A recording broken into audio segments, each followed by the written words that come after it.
Lost love. These things happened to me nearly 10 years ago. I lived in a city, but the city was hot in summer.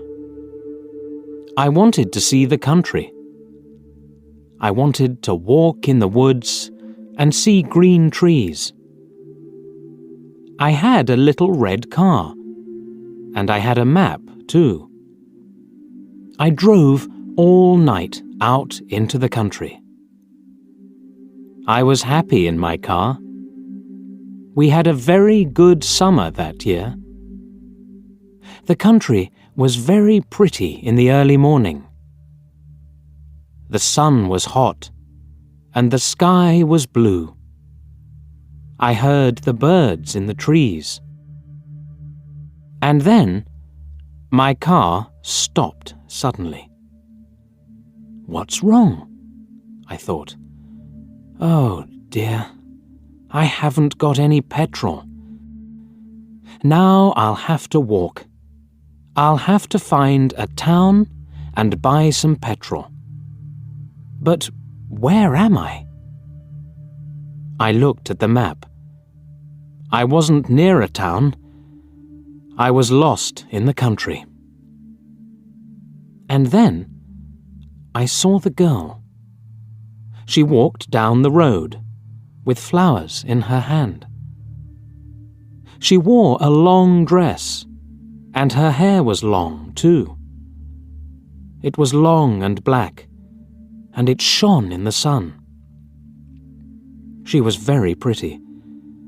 I wanted to speak to her, so I got out of the car. "Hello," I said. "I'm lost. Where am I?" She looked afraid, so I spoke quietly. "I haven't got any petrol," I said. "Where can I find some?" Her blue eyes looked at me, and she smiled. She's a very pretty girl, I thought. "I do not know," she said. "Come with me to the village. Perhaps we can help you." I went with her happily, and we walked a long way. There isn't a village on the map, I thought. Perhaps it's a very small village. There was a village, and it was old and pretty.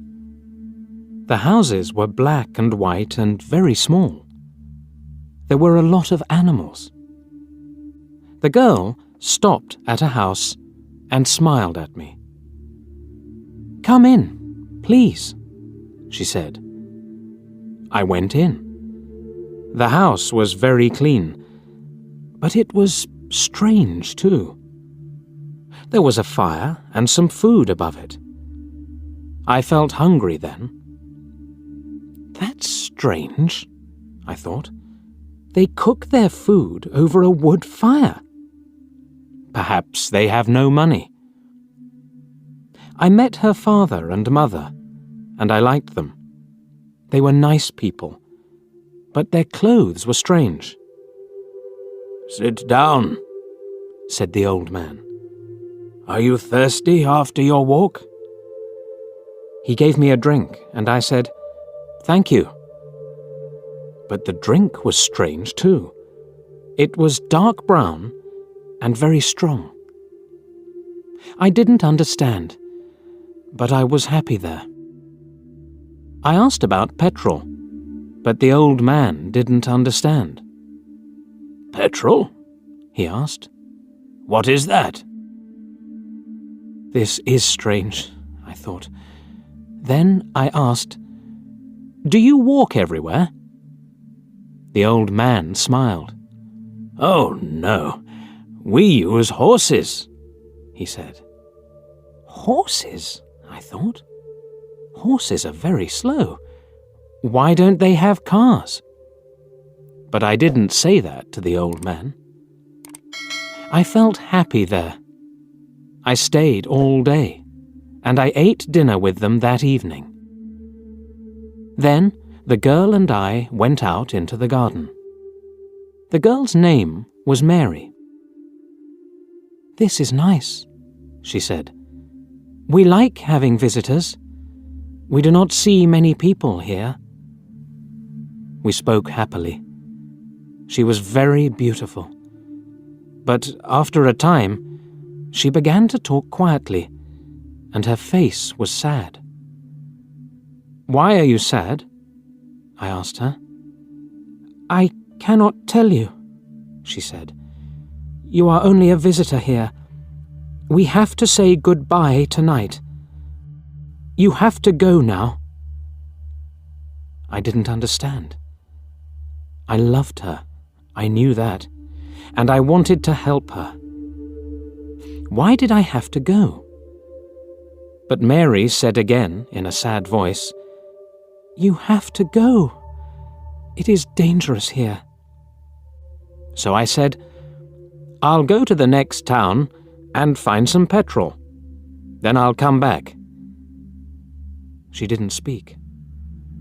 "I love you, Mary," I said, "and I'll come back to you. You won't stop me." She said goodbye to me at the door. Her face was very sad, and I was sad too. I didn't want to go. It was midnight. The night was very dark, but I walked and walked. I was very tired when I saw the lights of a town. I found some petrol, and then I asked the name of the village. But the man at the garage gave me a strange look. "What village?" he asked. I told him about the village. I told him about the old houses and the people with strange clothes. Again, he gave me a strange look. He thought, and then he said, "There was a village there, but it isn't there now. There are stories about it. Strange stories." "What do people say about it?" I asked. He didn't want to tell me, but then he said, "There was a big fire in the village. Everybody died. There aren't any people or houses there now." "How did it happen?" I asked. "And why?" "Oliver Cromwell killed them," he said. "He was angry with the villagers because they helped the king in the war." I couldn't speak. This isn't right, I thought. That war happened 350 years ago. Then I remembered the strange clothes, the long hair, the food over the fire, and the old houses. And I remembered, too, about the horses. "But I don't understand," I cried. "I saw the people and the village. I spoke to some people there." The man looked quickly at me, and then he spoke. "There's an interesting story about the village. For one day, every 10 years, it lives again. But only for one day. Then it goes away again for another 10 years.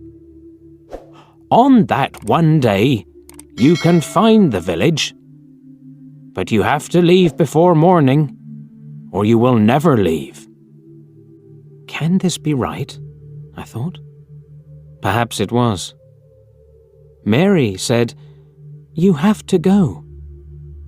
She loved me, but she said, "We have to say goodbye." She was afraid for me. Now I understand, I thought. I went back to the village, but it wasn't there. I looked again and again, but I couldn't find it. I saw only flowers and trees. I heard only the sound of the birds and the wind. I was very sad. I sat down on the ground and cried. I will never forget that day. I remember Mary, and I will always love her. Now, I only have to wait 2 months. The village will come back again. On the right day, I will go back. I will find her again, my love with the long black hair. And this time, I will not leave before morning. I will stay with her.